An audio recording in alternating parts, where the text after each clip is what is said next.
Amen. Je vous le dis, aucun prophète ne trouve un accueil favorable dans son pays. En vérité, je vous le dis, au temps du prophète Élie, lorsque pendant 3 ans et demi, le ciel retint la pluie et qu'une grande famine se produisit sur toute la terre, il y avait beaucoup de veuves en Israël. Pourtant, Élie ne fut envoyé vers aucune d'entre elles, mais bien dans la ville de Sarepta, au pays de Sidon, chez une veuve étrangère.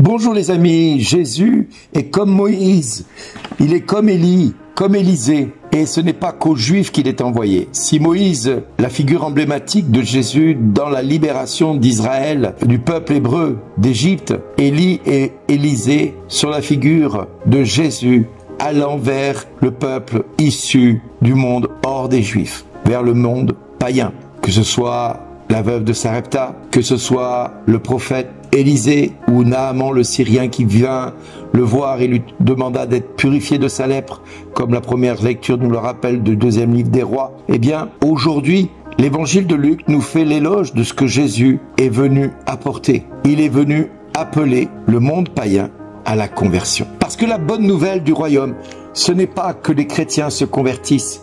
La bonne nouvelle du royaume, c'est que le monde se convertisse et confesse le nom de Jésus-Christ. Les chrétiens sont censés être convertis, les chrétiens sont censés croire en Jésus, croire en Dieu le Père, le Fils et le Saint-Esprit. Tous ceux qui sont dans les églises, normalement, sont des êtres censés être réveillés. Seulement voilà, beaucoup dorment encore et le réveil du retour du Seigneur approche et commence à retentir partout dans le monde. Et partout dans le monde, des hommes, des femmes, des enfants se convertissent. Des hommes et des femmes du monde viennent dans l'église et demandent à être baptisés. Des hommes et des femmes du monde viennent demander secours à Dieu en confessant Jésus-Christ parce que Jésus se révèle en direct avec eux sans que les chrétiens des églises aient fait leur travail. Le Seigneur est en train de procéder à une moisson et la moisson est abondante, mais comme les enfants de Dieu qui sont dans les églises ne font pas leur travail, eh bien il envoie ses anges convaincre ceux qui sont dans le monde de se convertir parce que le temps du retour du Seigneur est imminent. L'approche du Seigneur est imminente.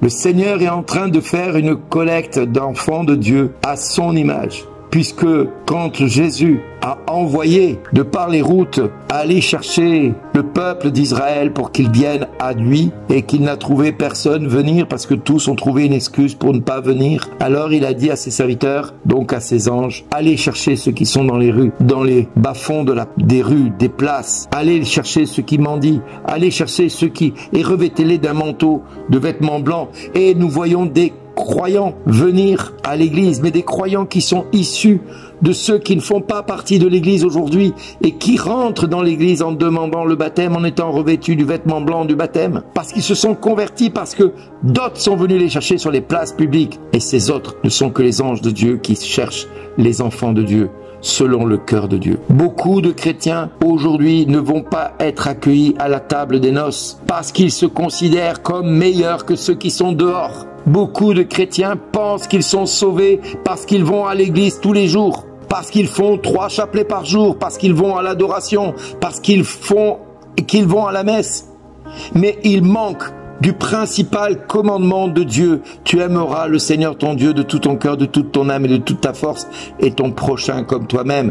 Et si tu avais vraiment de l'amour pour ton prochain, tu ne pourrais pas taire l'amour que tu portes pour ton Dieu à ton prochain qui dehors rêve et aspire à ce qu'il entende le nom de Jésus à ses côtés, par ta bouche, par ta vie, par ta manière d'être et de vivre.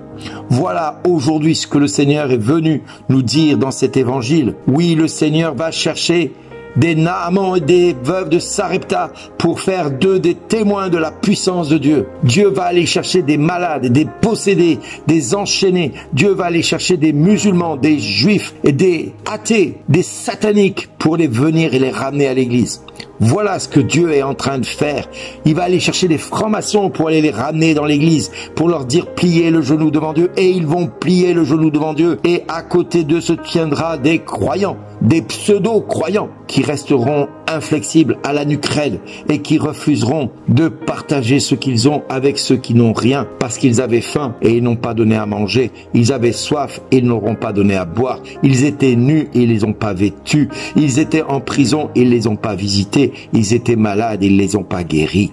Voilà ce que Jésus est en train de nous dire à chacun de nous qui sommes pseudo-chrétiens, c'est-à-dire soi-disant dignes du Fils de Dieu, dignes de Dieu, parce que nous allons à l'église tous les dimanches, voire même tous les jours pour assister à la messe, pour aller vivre un temps d'adoration, pour aller vivre un chapelet ou une adoration. Mais voilà, Dieu regarde ta vie de tous les jours. Dieu nous regarde et nous dit, quand est-ce que tu as donné à manger à ceux qui avaient faim? Quand est-ce que tu as donné à boire à ceux qui avaient soif? Quand est-ce que tu as vêtu ceux qui étaient nus?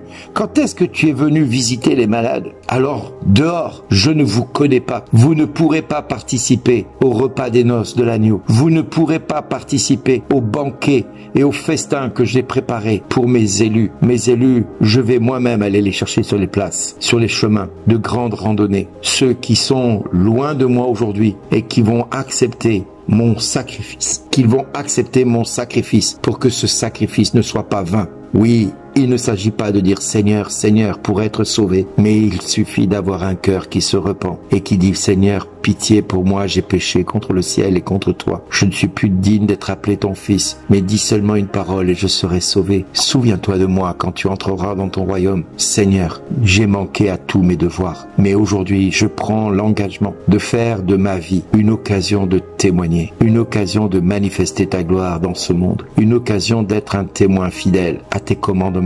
Oui Seigneur, je veux faire de ma vie ce que toi tu m'as appelé depuis le berceau à être un témoin vivant de ta puissance. Oui Seigneur, je veux t'obéir, je veux te servir, je veux donner à ceux qui n'ont rien, je veux apporter la dîme auprès de mes serviteurs qui me donnent la parole de Dieu tous les jours et me nourrissent de cette parole. Oui, je veux donner à celui qui n'a rien la nourriture dont il a besoin. Tout l'argent que j'ai acquis depuis le premier jour que j'ai commencé à travailler. Aujourd'hui, je mets cet argent au service du royaume et de la justice de Dieu, afin qu'il y ait de la nourriture dans le royaume, de la puissance dans le royaume, car je refuse de servir de maître, l'argent et toi, Seigneur. Parce que je veux que quand tu me regardes, Seigneur, tu me dises, bon et fidèle serviteur, tu as été fidèle dans des petites choses, je vais t'en confier de plus grandes. Oui, Seigneur, je mets tous les talents que j'ai pu acquérir par ta grâce au service de ton Église, au service de tes serviteurs, au service de tes pauvres, au service de